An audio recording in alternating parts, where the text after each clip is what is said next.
This is a screenshot of the income tax return form. Assets and liability at the end of the year applicable in a case where total income exceeds rupees 50 lakhs. These are the items that you have to show. Amount in cost. Yeah. And relevant to this audience would be bank, shares and securities. One of the worst and most stupid thing, insurance policies. They are treating an insurance policy as an asset, and you have to give the cost of it. And then loans and advances.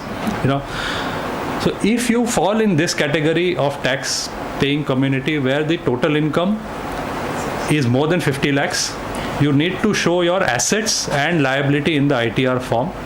For showing that, you first need to know which are your assets and your liability, if they fall in these broad heads, and then you need to know the cost.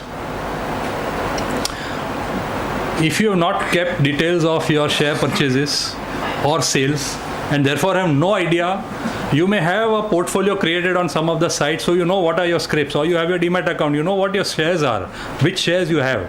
But cost, how will you get the cost unless you have kept the documentation?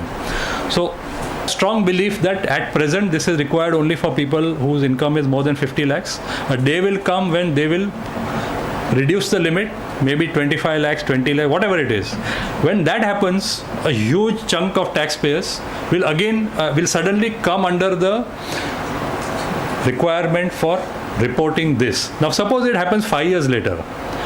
5 years later, this becomes applicable to everyone in this room. At that time, what will you do?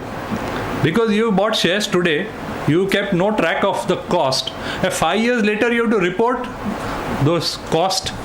that cost of those shares in your ITR form.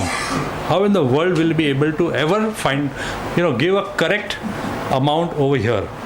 And the reason why we have to be worried about this particular thing is, this is electronic. Whatever amount you put in your shares and securities, suppose you put 10 lakhs in March 16, and then March 17, you put say 12 lakhs, for example. So the ITO, the software it's a software. They will compare March 16, 10, March 17, 12. Does that of a taxpayer has that of a taxpayer shown enough income to be able to increase the investments by 2 lakhs?